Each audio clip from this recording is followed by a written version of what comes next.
everyone, it's Elin and welcome to a new episode of Booster Shots for Life.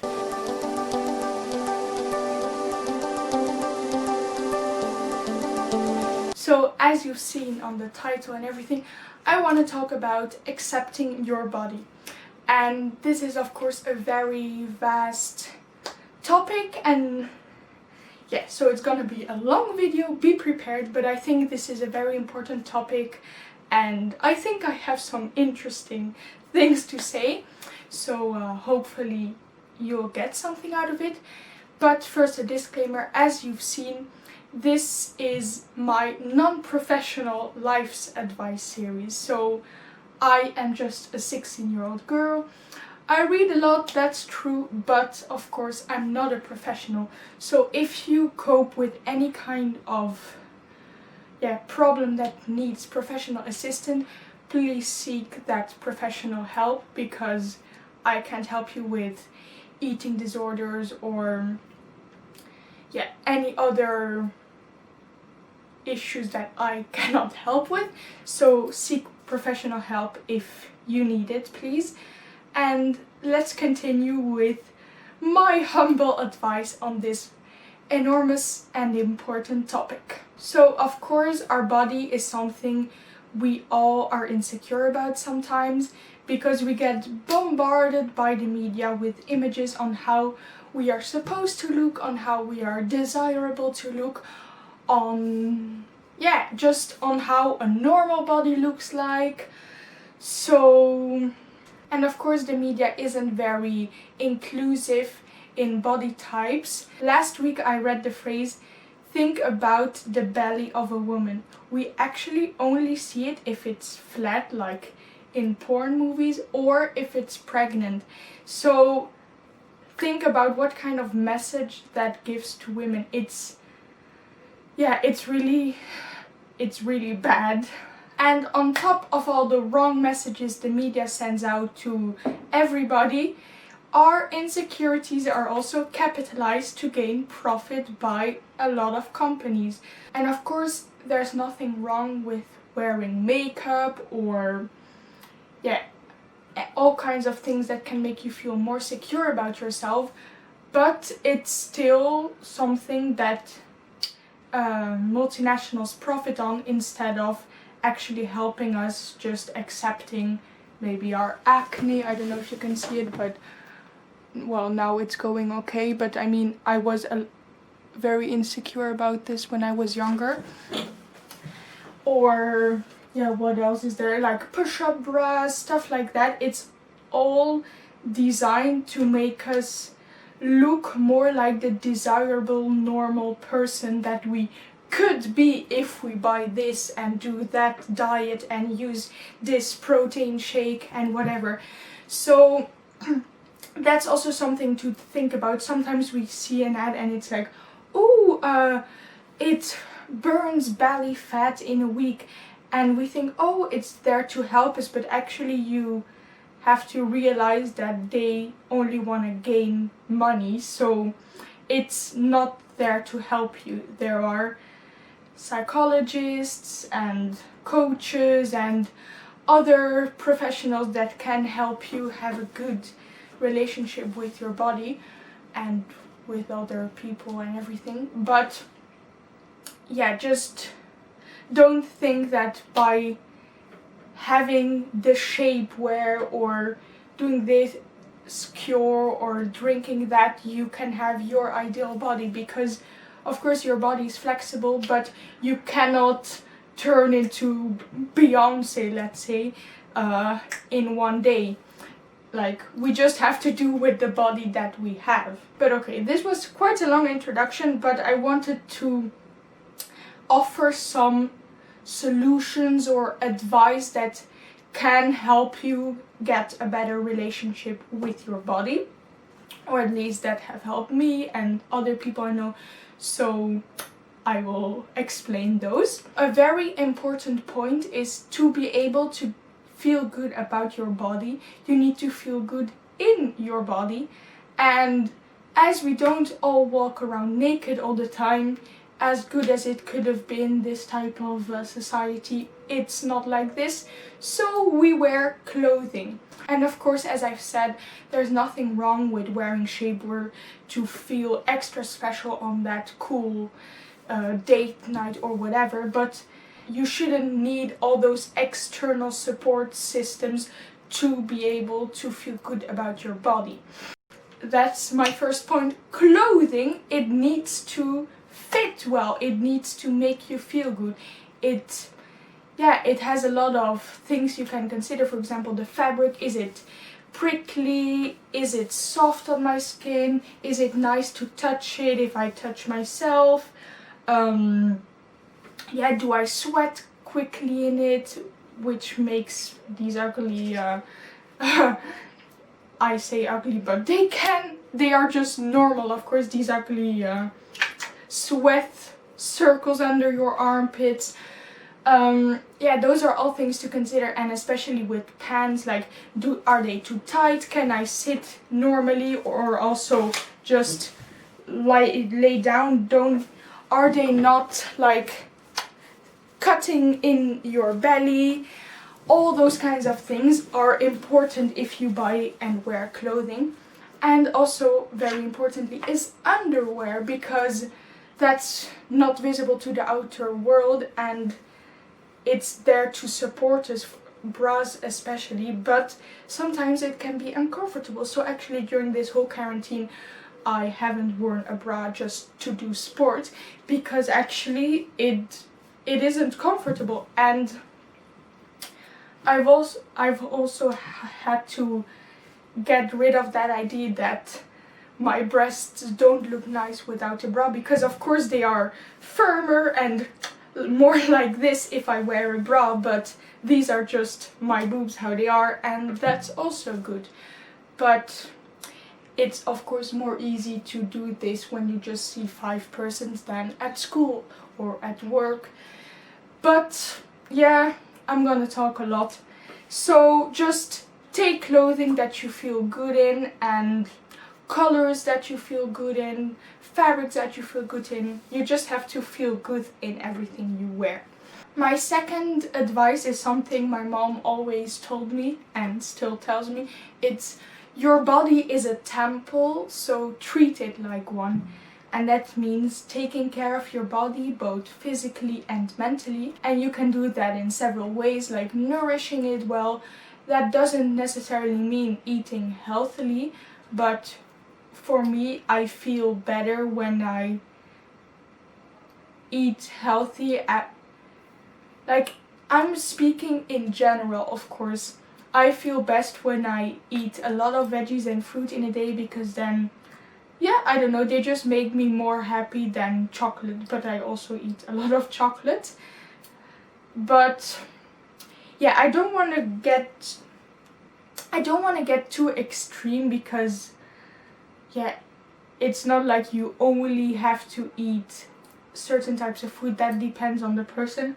But for me personally, I just feel that if I nourish my body with good things like biological fruits and veggies, or just with all the nourishing things I need, that I feel better.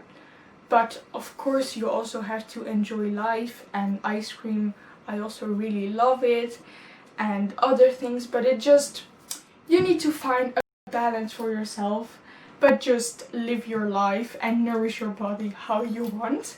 Another thing has helped me to feel better in my body is doing physical exercise.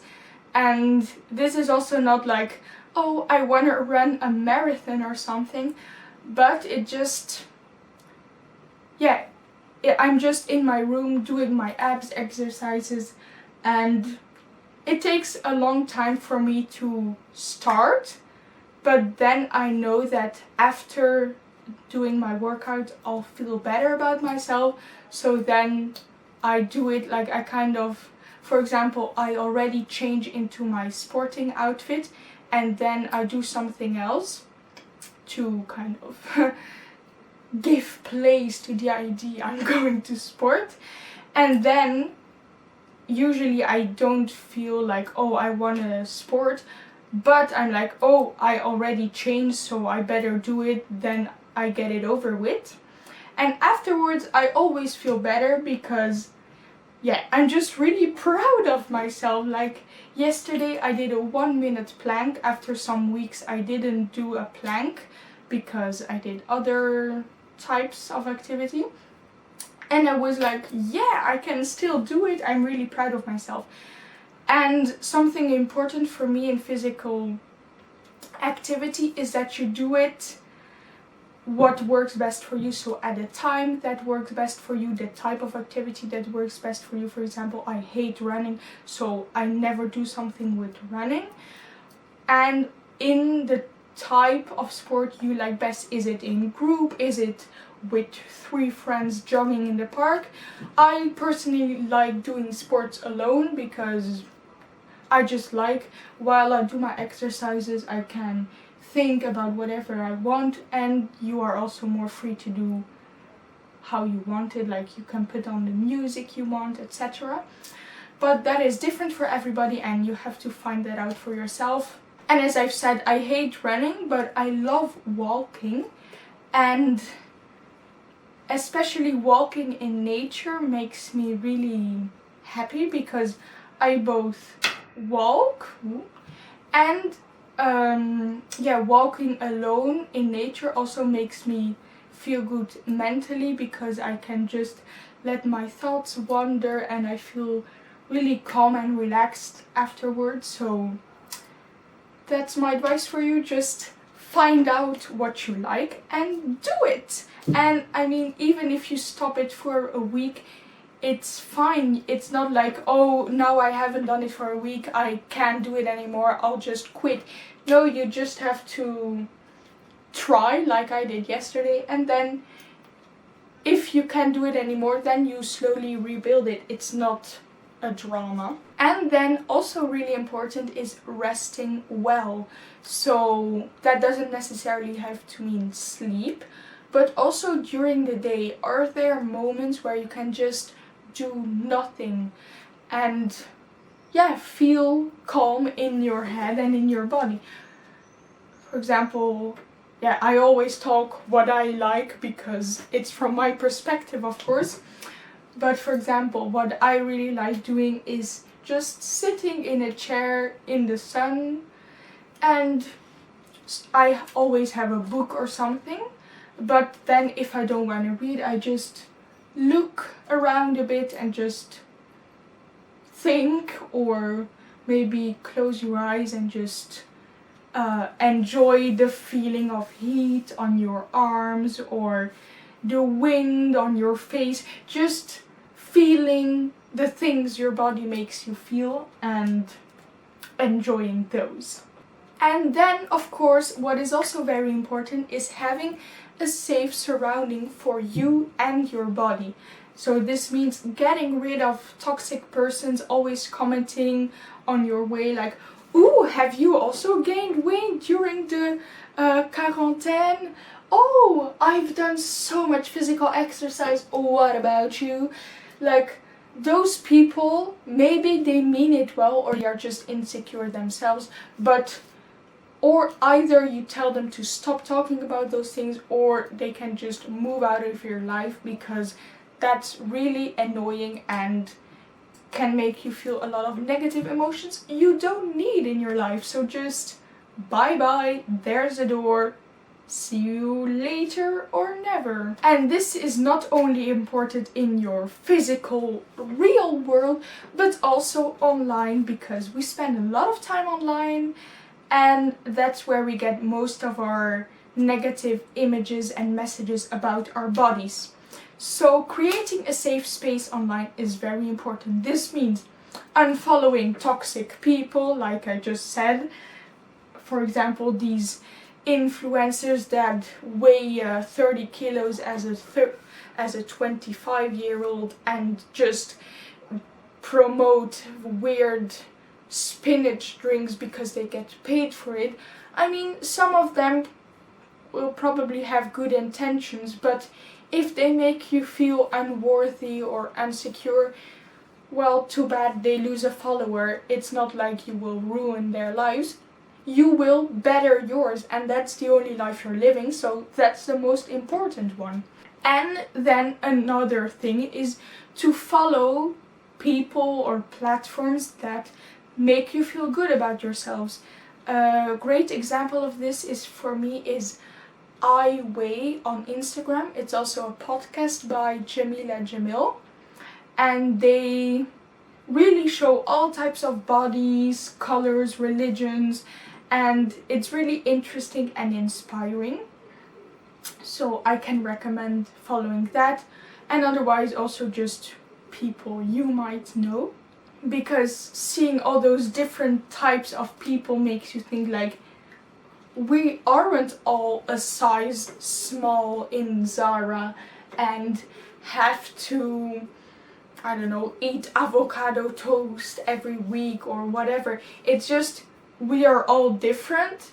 We are all worthy of respect and of love in the same way. And we all exist, so let's help each other instead of pulling each other down. And then we arrived at the last part of my video, which is about body positivity. You've probably all heard of this term, and I think the intentions behind this movement are certainly good, because they want to make people feel more love towards their bodies. But I think in some ways it can be also hard if you just start on this journey of loving your body, to see all those people that are like, oh, look at my stretch marks, I love them, look at my stria, I love it. Because it's great for them, of course, they can love all those features, but not everybody is that far or will ever get that far, because it's not necessary to love everything about you. In the end, your body is just there to serve you. It's a part of you that helps you to eat, smell, laugh, have sex, cry, enjoy movies, feel things.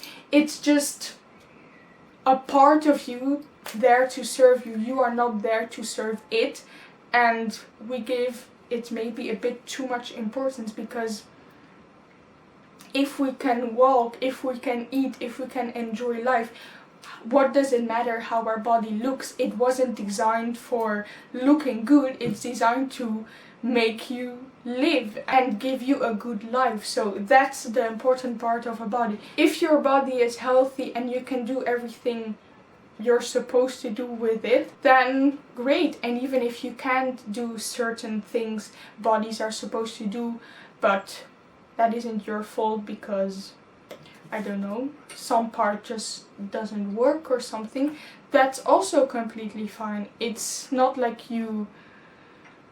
it's not like your body has to be completely perfect and a top athlete and also inner psychologist to be able to live a happy life. So we should get rid of that idea and just think more of our bodies like a kind of transporter in this world instead of the center of the world. And that's why I'm a great fan of the new kind of movement started, body neutrality, because that aligns more with the ideas I have about how we should view bodies. Because like my arms, it's not like I'm, wow, I love my arms, but it's also not like I hate them. It's just my arms. I can do everything I need with them, although I cannot do pull-ups. I can just do one, but if I jump and then I do one and then I fall down. That aside, it's just arms, you know. It's not necessarily something I love or hate, and you shouldn't feel obliged to feel that way about neither of your body parts too, because some parts are just body parts, like elbows. Have you ever looked good at an elbow? It's such a weird body part, but it's just so that you can flex your arm well. So who cares how your elbow looks, you know? But why do we care so much about our nose, about our mouth, about our hair, about our breasts? Like literally the only function for breast is being more fertily viewed by males, and for breastfeeding if you ever have kids. So it's not so important if they look great, or like feet, because feet, that's also another body part. I mean, there aren't a lot of persons that are like, yay, I love my feet. Usually everybody hates their feet. So it's just a body part you use to walk on. And for the feet fetishers around here, here are my feet.